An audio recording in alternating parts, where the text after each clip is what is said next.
Welcome back to another episode of the Goonery. It's been a few weeks, but we're back and we're here for a little NFL draft talk. It's been a hot topic of discussion in the last few days, especially with the quarterback situation as it appears to be unfolding. So, fellas, how we doing? It's good to be back. It's awesome to be back. Coming off of WrestleMania, you get kind of spoiled with the WrestleMania and then the draft. You got baseball in full swing, which has been baseball season's been exciting this year so far. So we as sports fans, considering what we went through last year, we're spoiled, and I love it. I'm Good. I'm pretty pretty stoked to be back too. I'm ready for some football because the Blue Jackets aren't doing so hot. I'm pretty sure they just been eliminated from playoff contention. Uh Not really following the Indians. I think they're doing all right, but still I've kind of like lost interest since they really got rid of Lindor and not a fan of the cheap ownership. But yeah, I'm excited to talk some football. Good to be back talking sports with you fellas. Yes, sir. Happy to have you back. So let's obviously kick things off with, like I mentioned, the quarterback situation. It's going to be absolute madness, and a lot of how things are going to unfold really just hinges upon what the San Francisco 49ers end up doing. And I'm still a little confused. I think Mac Jones is a smokescreen at this point. I In my opinion, I'm not sure how you guys feel about that. I just don't see Kyle Shanahan and John Lynch, who in my opinion is one of the better general managers in all of football. I just don't see him mortgaging the future on banking on Mac Jones at the third overall pick. I think it was telling at the pro day. The face reaction said it all to me. And but yes, I agree. And I think that a lot of people are buying into the whole Trey Lance or Mac Jones that it's going to be the third pick, but I can't see that, and I think it's mostly off of the body of work that Justin Fields has had throughout his college career and what he fits into Kyle Shanahan's offense. Now, you would think about it from guys that Shanahan's had, like from Kirk Cousins or Jimmy Garoppolo, or I'm missing Matt Ryan.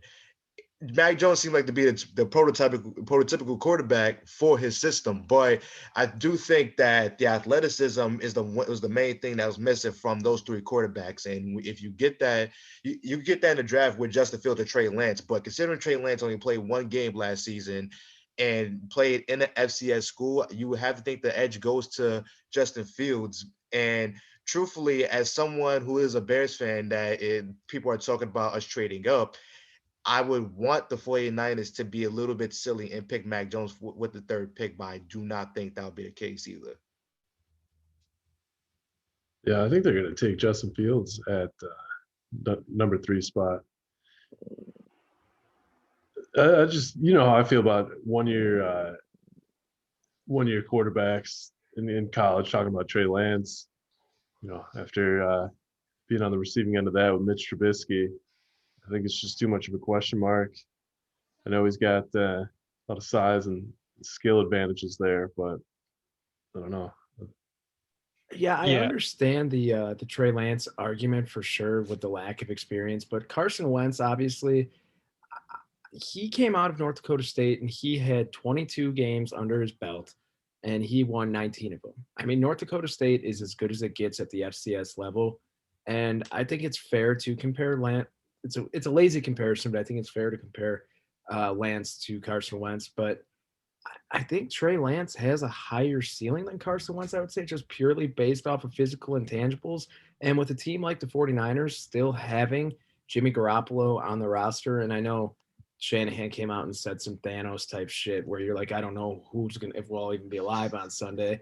I mean, I don't get the thought process of Mac Jones. And Mac Jones is going to go somewhere. He'll be fine. I think his ceiling is Andy Dalton, and that's not fun for any NFL franchise. Let's be honest. He was surrounded by just the best offensive line, the best receiving corps from all college football, and obviously you're going to look good when you're doing that. And Seth, I know you're a huge Justin Fields guy, being an Ohio State fan. Where do you think he ends up? And to be honest, do you think it's fair how he's been treated throughout this draft process? it's hard to not sound like a homer when I talk about this, but I think the best case scenario for him is he goes to San Francisco, pick number 3. I think that's the best move they can make. I think him and Trevor Lawrence are honestly 1A and 1B. So it's really hard for me to put two and two, put them next to each other and say one is clearly better than the other. I'm still not buying like the Zach Wilson hype, playing BYU and all these other like mid-tier, not non-conference opponents. Like I don't know what we're going to get with Zach Wilson, and I think a lot hinges on what are the Jets going to do. Like, are they sold on? I would I would rather see them go with not Justin Fields, take Zach Wilson, because I think his career will just go right down the drain too. And I think the same thing. Zach Wilson's going to struggle if he goes there. I do feel like Justin Fields is being a little disrespected by the media and stuff. I mean, you've seen like the reports, the work ethic, which wasn't true at all. And I think that was just like a misinterpretation from some of the media, because I think Dan Orlovsky is the one, he kind of like questioned it, but he came out and cleared it up too. But that one mock draft I sent you guys earlier where they had Justin Fields going 32, I know is that's just clown shit right there. Like him going 32, no way. Even if he was in like some extreme scenario, he was available, the Bears are going to take him, or like the Broncos would be taking him. You know what I mean? Like he's not. I don't see him even falling out of the top 5 unless something crazy happens, like Laramie Tunzel, and he's got a gas mask video that's about to drop here in the next couple of days. But uh, I think you're going to get like the franchise guy. I really hope he turns it around for OSU quarterbacks. I can't really say Joe Burrow because he transferred to LSU. I think he was going to get the starting job, but other than the injury, he looked really good for the Bengals. And I, I feel like it's a lazy excuse too when people say, well, if you look at other quarterbacks who have been drafted out of Ohio State, what university has been a quarterback factory for the NFL?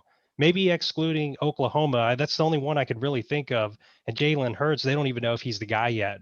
So there's a lot of talk about like Ryan Pace being like a clueless GM, but where's the talk about Howie Roseman being like, brainless too? Because he makes a lot of dumb decisions. And that's kind of where I stand. I think Justin Fields will go number 3 to San Francisco. I think they're ready for him. He's ready to take over there. It'll be the best situation for any like rookie quarterback going to San Francisco, because they were just a Super Bowl team. They were riddled with injuries and everything, but they're the closest to being back out of all those teams. So two things. So I'm going to touch on the Ohio State quarterback thing that a lot of people talk about, and of course I'm included. I'm a Michigan fan. I'm going to crap on Ohio State any chance I get. But the thing about like, obviously, there's a whole different crop of quarterbacks that come from Ohio State that you really can't compare.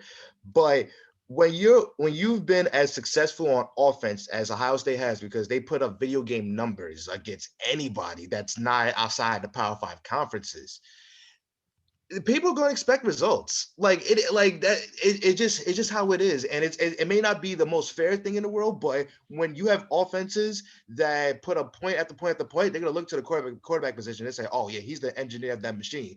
So I get where the stereotype comes from, and that could scare people away, and I totally get it. I mean, granted, I think the situation for Justin Fields is a little different, but then again, it's all under the same offense. This is the same offense that Dwayne Haskins got himself into a high draft pick because he did excellent at something, just like Justin Fields. And the second thing is, the whole draft process is just nasty to me.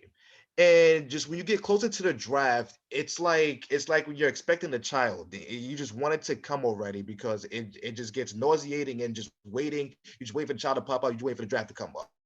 And in the waiting time, when you see the draft and see where players will go and all that, you have players falling because you have people making fugazi statements about their work ethic or what they haven't done or what they did do.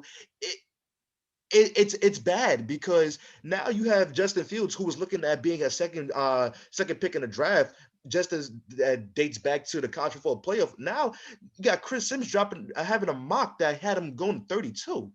Like, I don't get like where this stuff comes from, and more importantly, why teams are eating this stuff up. If it's all about conviction. If you feel like that's the guy, then that's the guy. Don't listen to these analysts that don't play football or former football players and wasn't that good either. So truthfully, the draft process, it gets worse every year because you're costing these kids millions and high draft picks. Yeah, Brandon, that's a very interesting point. You kind of ended up on saying how the draft process just feels infinitely worse this year than any year. And I honestly think that comes down to them not having the combine in Indy this year and not being Yeah, able to see these guys comparatively up close and personal with Justin Fields throwing next to guys like Trevor Lawrence, Zach Wilson, Trey Lance, Mac Jones, Kyle Trask, Kellen Mond. I mean, that's Kellen Mond too. I want to touch on him. I think Kellen Mond is a guy with the combine. We'd be talking about his draft stock being a lot higher just because he'd ooh, be throwing the definitely. ball all over Indy.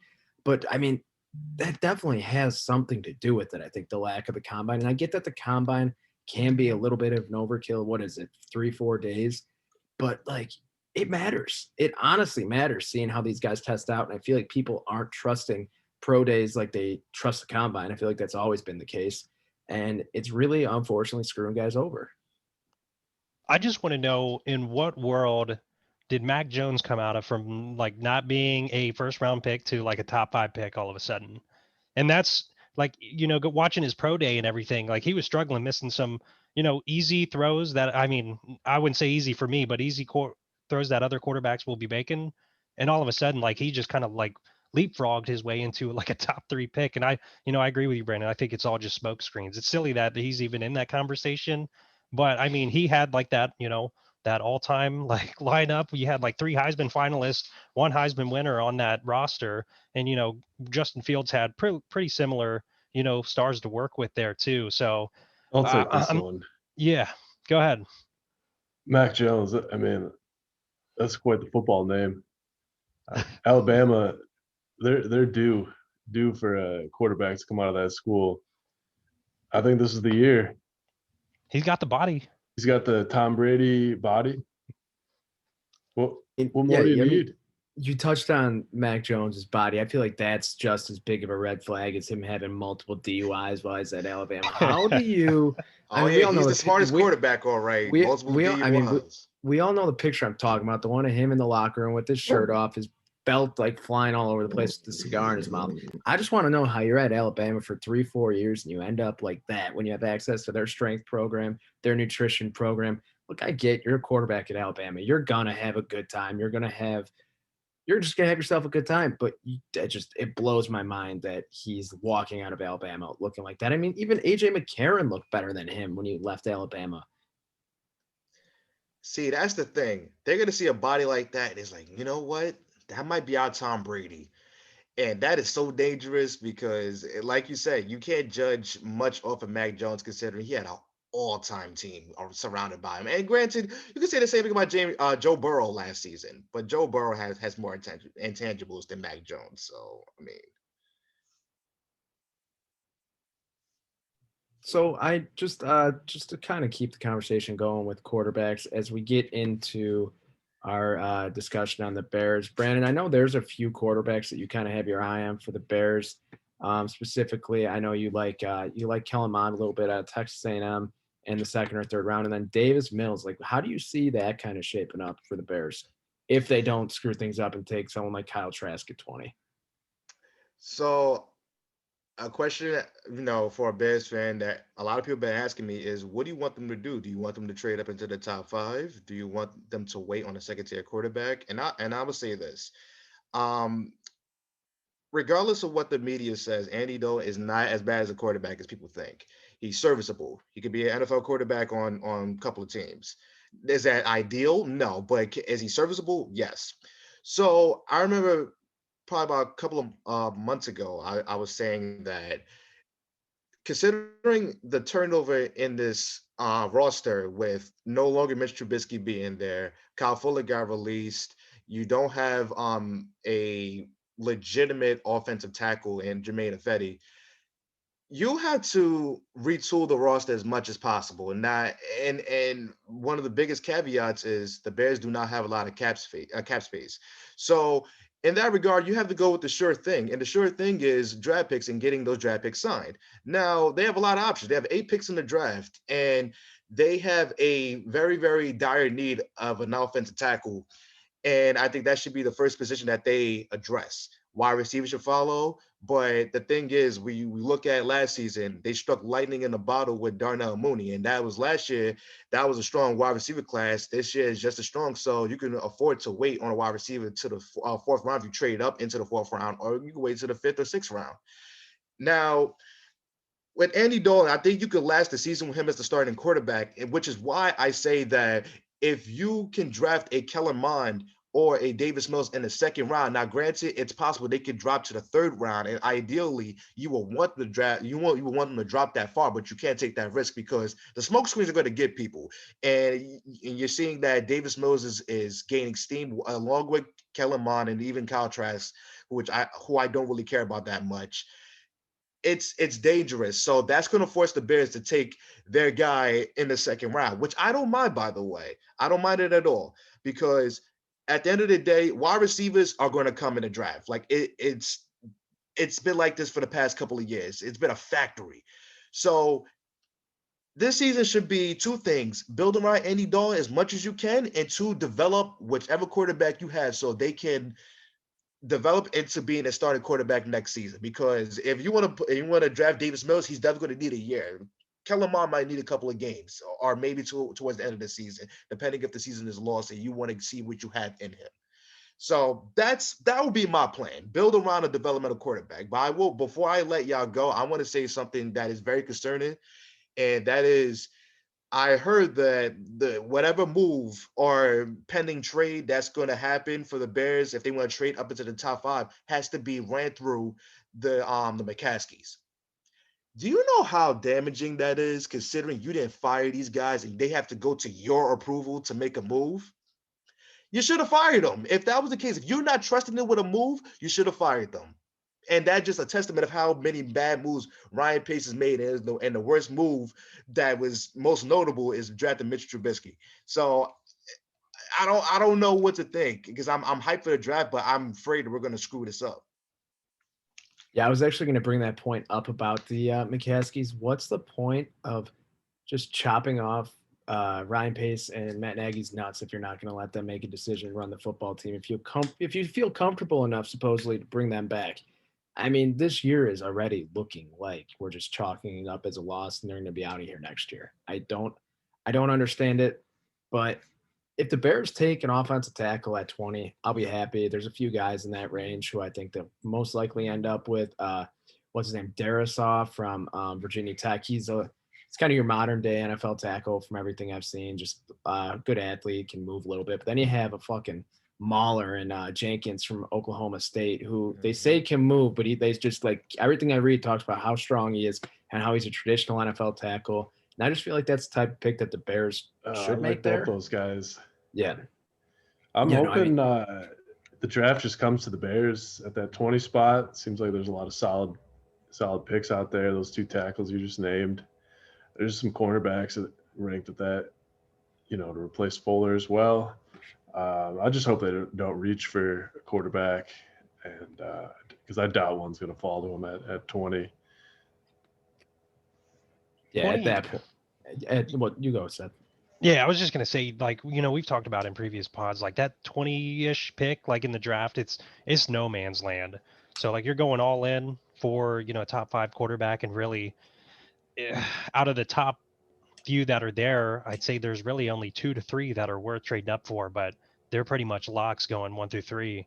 But I think the Falcons are taking calls right now. Falcons are probably going to trade back. That's going to be, if you want, you want your spot, you're talking to the Falcons, and I think they're going to sell. So either if they don't like any of the offers, they can take, someone like Trey Lance. I think pick number 4 is going to be too early for him.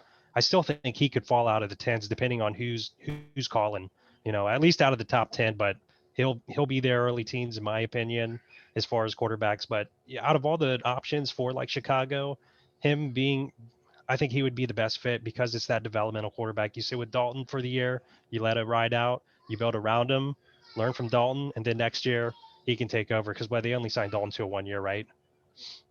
Yeah. Yeah. Wait, real quick. If the Falcons move out of that 4 spot to someone who's trading up for a quarterback, right? And now you got the 5th spot, Cincy, with Kyle Pitts likely sitting there, whoever that Sewell tackle is, and like all those receivers. What the hell do they do? Any I think Cincy fans listen right now? I think You're you taking got to Sewell. take Sewell. Yeah, you got to. Absolutely. I mean, you got to. I mean, they have no offensive line in front of their franchise quarterback in Joe Burrow, who's coming off of a knee explosion. Let's be honest, his knee exploded.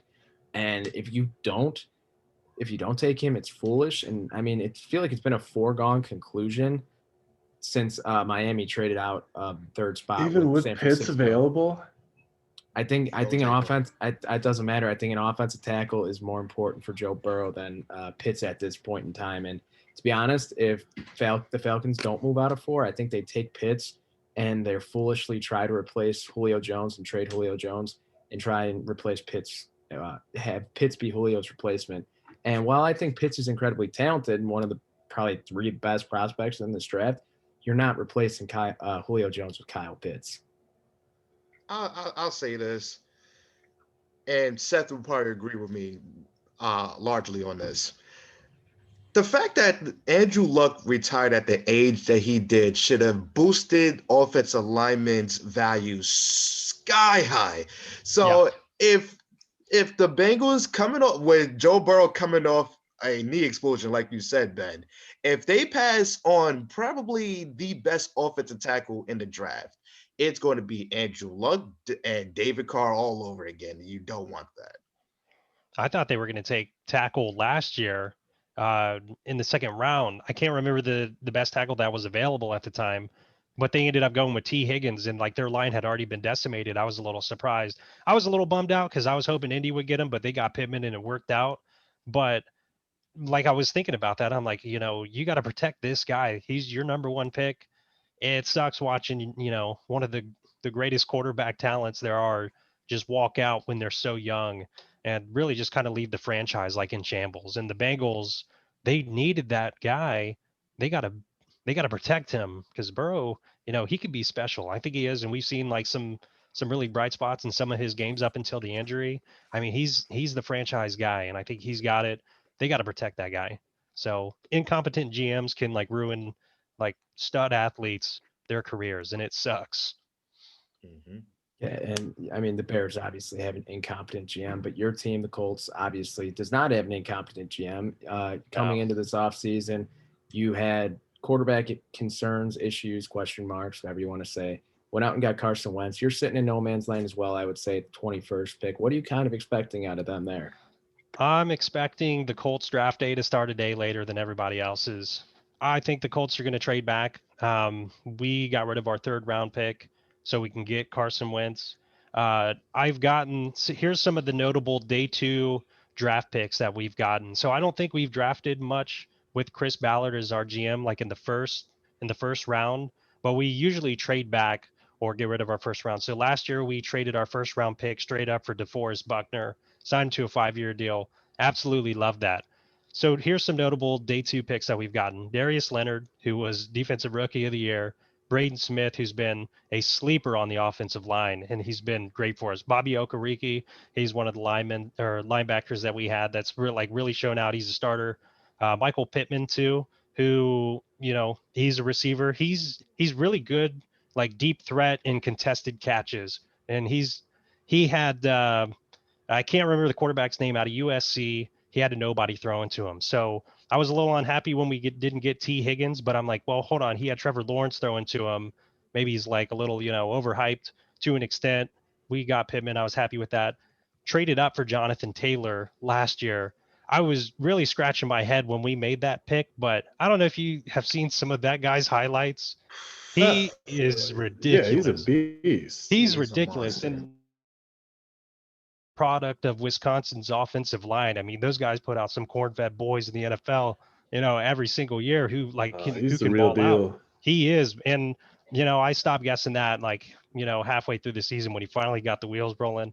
And of course we took the free safety from Utah, Julian Blackman, who was coming off an ACL tear. We're looking to probably replace Malik Hooker from Ohio State when we drafted him, but he's been injured every single year, and he was super promising too. He had like, kind of like Ed Reed ball hawk skills, but we brought Blackman in, and he shined. So he made some big plays. Came in clutch against the Bengals with an interception that ended the game against the Bengals. We shouldn't have been close in that game, but what I'm thinking, if we are picking in the first round, we'll probably trade back just a little bit and beef up our O line to replace Anthony Costanza. So I would say like our big priorities are edge rush. We need pass rush really bad. And I really like, I'm not quite sure how to say his name, Brandon, correct me. Is it Quiddy Paye or Quiddy Pay? Quiddy Quiddy Pay from Michigan. I think if we're sitting at 21, we haven't traded back, we're taking him. He's nasty. I like him. We need pass rush. I'd love to have him on the line with DeForest Buckner. And I'm telling you, Indy's defensive line is going to be, they're nasty.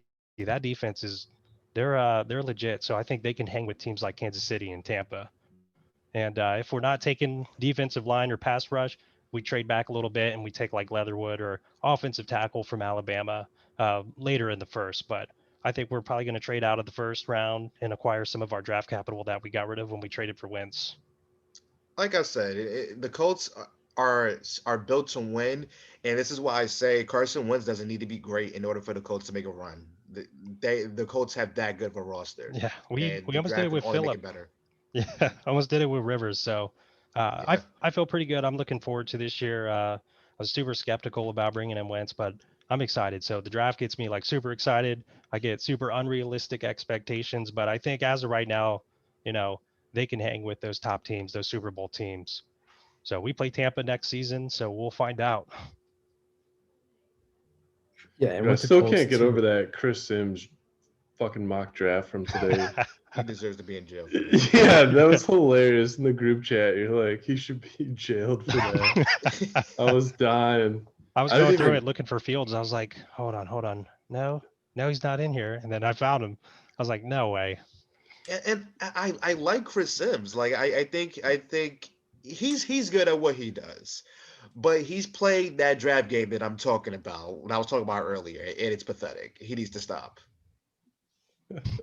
Just stop. Oh my god. Yeah, and then another crazy one in that mock draft was Rashawn Slater to the Bears at 20. He is not getting past. I mean, I would love if he gets that far. I would love it. I would not be complaining, but I don't see him getting past New York. I don't see him getting past the Giants. But I would not be complaining. And also, while we're on the topic of offensive tackles, just shout out to the Chiefs though, real quick, for trading their 31st pick for Orlando Brown.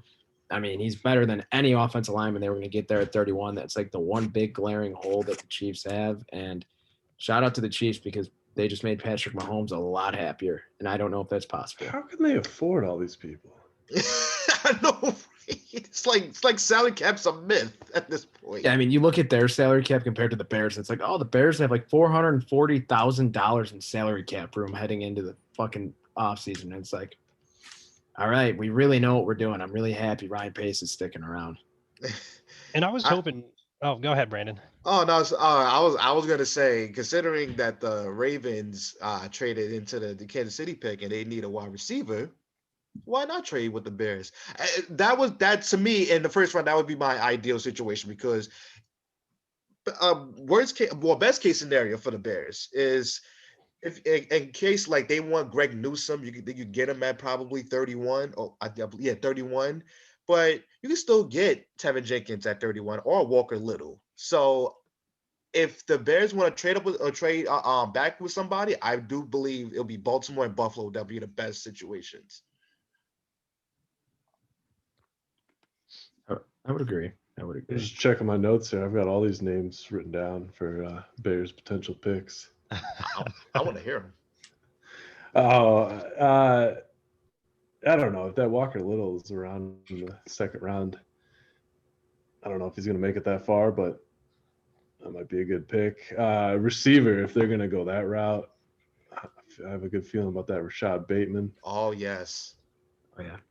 So that's one thing. Terrace Marshall Jr. maybe in the second round if he goes that far. Yeah. So circling back to Bateman though, I feel like everything I've read about him. Obviously, I watched him play. He's a Big Ten guy, super talented.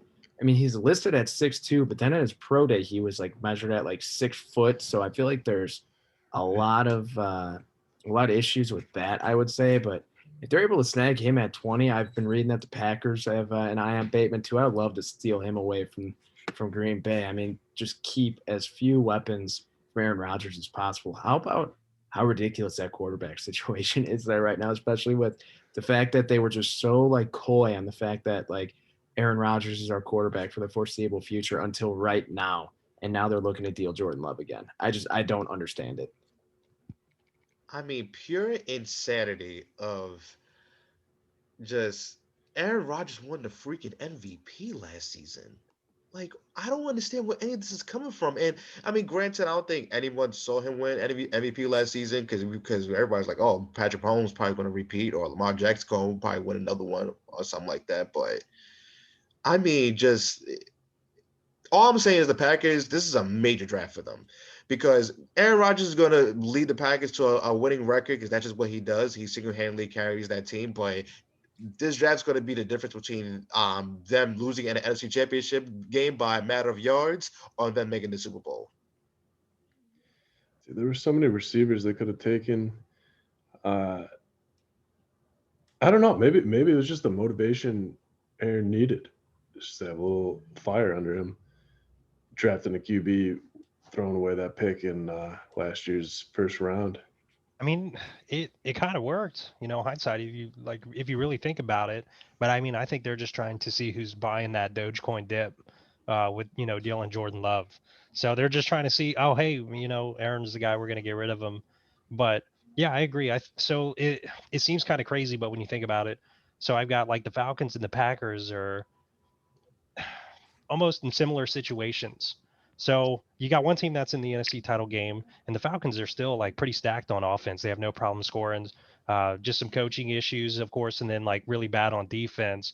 But Matt Ryan isn't like really slowing down. His numbers are still pretty good, putting up like above average numbers.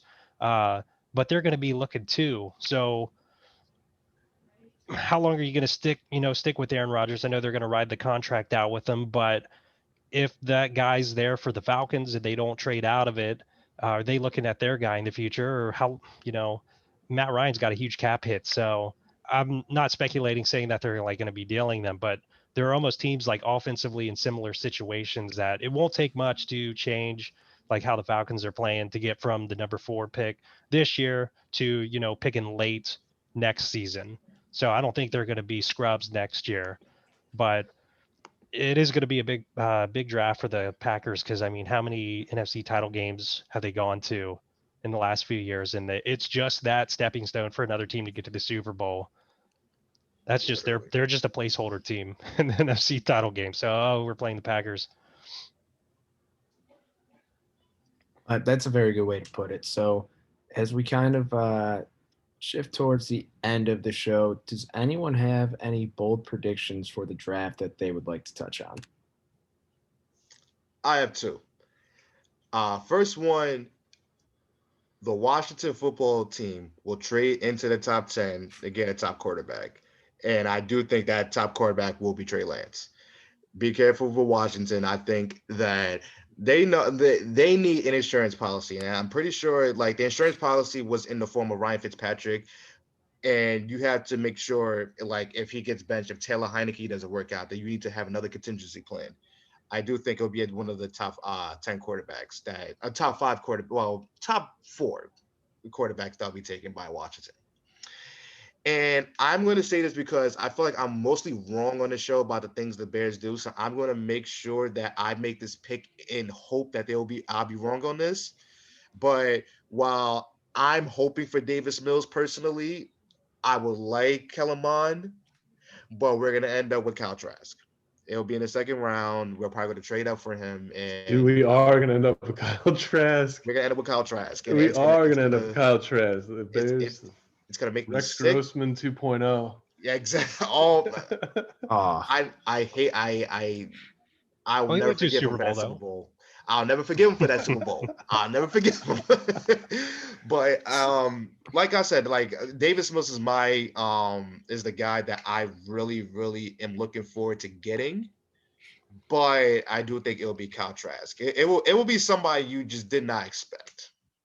I agree with you on Kyle Trask. I actually was I was going to mention this towards the end, but I placed a bet today on Kyle Trask draft position, and I saw it at the over under for his draft position was at 75.5, and I just thought that under is the most easy bet of all time because someone is going to either take him at the end of the first round because they're reaching for a quarterback of the future to try and develop, or someone in the very early second is going to take him. And I think that team will be the Chicago Bears, unfortunately.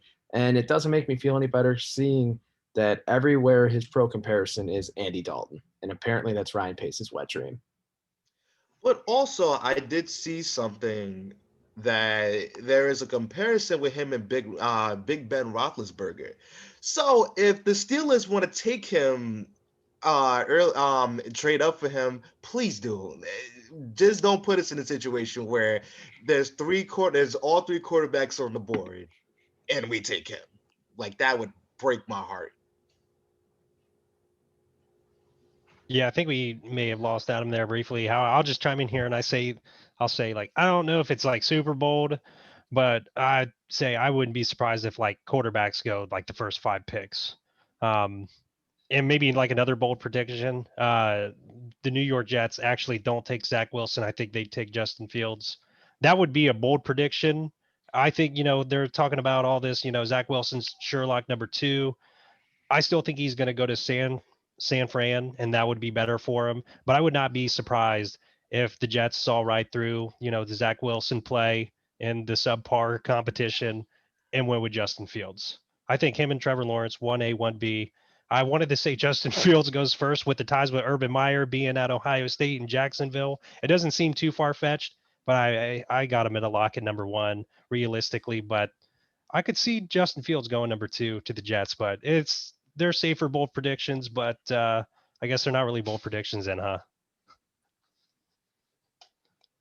I would be very surprised if Zach Wilson doesn't go to the Jets at number 2. And Zach Wilson, I was watching ESPN a little bit earlier today, and I think Zach Wilson might be the corniest dude I've ever seen in my entire life. During his little interview, they said that he tries to model his game every day after Patrick Mahomes and Aaron Rodgers. Don't you think every quarterback coming into the NFL wants to model their game after Patrick Mahomes and Aaron Rodgers? I mean, come on, dude.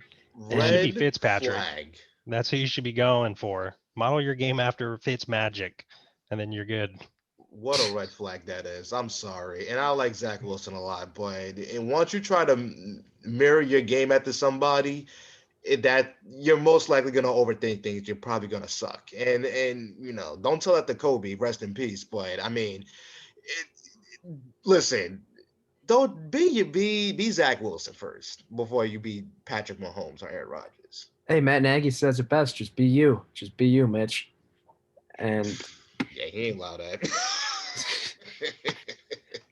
So let's see. My bold predictions, real quick. Falcons trade out of number 4. Mac Jones ends up in New England, and Bears fuck up the draft. Yeah, that's not bold. Yeah, that's not super bold, but I could definitely see Mac Jones winning 9 Super Bowls with the Patriots. Bill Belichick. It's gonna happen. It's gonna make me sick to know that a man whose middle name is McCorkle is gonna win 9 Super Bowls. God. And so, just to kind of pivot off of you, Adam, I had 2 bold predictions. The first being that the Carolina Panthers trade up and take a quarterback, despite trading up and getting Sam Darnold. Because everything I've read has been that this new GM that they have, the new owner, is that he's aggressive and he's very modern, and he doesn't fully view Sam Darnold as the guy for the future. So I think that they kind of bring someone in, and if Sam Darnold ends up being what they hope and expect, they can trade that quarterback that they traded up to grab. I think that that's kind of a crazy idea. I mean, why not? I think Sam Darnold's 24 years old still. I don't get that, but I could very well see that happening. And then to bounce off of you, Adam, I don't think Ryan Pace fucks up the draft. Call me crazy. I don't think he does. I think he stays put at 20 and picks an offensive lineman, and that might be me speaking it into existence, but I don't care. I gotta applaud it. That is bold. We'll see. Yeah, I mean that's a true bold bold prediction there. I just see him trying to make a play for a quarterback or reaching at that spot. Now imagine this. Now I know I had my two Pro Bowl predictions, but I just thought about something. Just looking at the measurements for Devontae Smith's pro day and them saying that he's too small. Let's say he drops in a draft 20. I'm sorry. I'm taking him over an offensive lineman. I'm contradicting myself because I say offensive line is extremely valuable, but Devontae Smith didn't win the Heisman on accident. Okay. Feed me Devontae Smith in that scenario. listen. Walker Little will be in the second round. Okay. We'll be all right. Yeah, the game now is played with like these small shifty receivers. I mean, you see it with like Calvin Ridley. T.Y. Hilton's a small receiver too, but I mean, like he's got great hands and like you don't have to be like a speedy deep threat to win your games. Like, Michael Thomas, you just got to have good hands, good route running, and Devontae Smith has all that. I don't see how Devontae Smith falls that far. Well, neither do I, but if he does, hey, I'd be okay with it. Yeah. I don't know. Is someone's gonna fall? I don't know who it is. And I feel like I feel like Mac Jones is gonna be the one to fall. And I agree with you. Yeah, He should have Mac never Jones been gonna be up the there. one. He should. I agree because it's too much talent for him to really around him to make a judgment about who he really is as a quarterback. But outside of Mac Jones, there's going to be another man that falls, and Caleb Fairley, unfortunately, is going to fall. I still think Devontae Smith is going to fall a little bit, but there'll be somebody else. I can almost guarantee it. I think another person we could see fall just real quick would be what's his name, Greg Newsome, the corner from Northwestern, just because of his injury history, and I think that's valid considering he's played, I think, like 11 games in 2 years. Right, I agree. Speaking of cornerbacks, real quick, I think every mock draft I've looked at has Cowboys taking Patrick Surtain second at that spot. I'm just very curious to see if they take him or not. I would be absolutely not shocked if the Cowboys don't take a need, because while CeeDee Lamb was a need, I think that they didn't make the right pick last year picking him, because they could have someone better, especially on like the offensive line or defense. Clearly now seeing what they went through, but if they don't go defense, then this is just Jerry Jones just trying to make a splash. And hell, we talking about trading up. Watch him trade up for Kyle Pitts, and that'll be the dumbest thing of the draft. And I'll be here for it because I don't hate the Cowboys like everybody else, but if we're gonna laugh at them, then I'll be joining right with everybody else. Dude, now I'm starting to look at how this draft could play out. Maybe Devonta Smith does fall to the Bears. Would they even take him? No, they wouldn't. They wouldn't. It makes too sense for them. It makes too much sense for them. I don't think they would. Oh my God, I could see it playing out with him being a faller.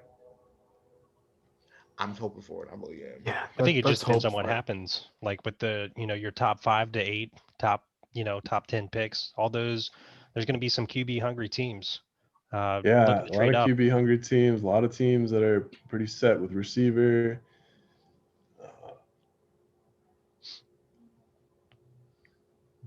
Yeah, I mean, there's those 2 picks before Devonta Smith. It's definitely gonna be interesting to see how it plays out, but we are only 2 nights away. So, when this comes out, 1 day away. But if you guys have any bold predictions, let us know on the YouTube comments. Hit us on Twitter at @the_Goonery, and guess we'll see you next week to discuss how this actually shakes out. Right.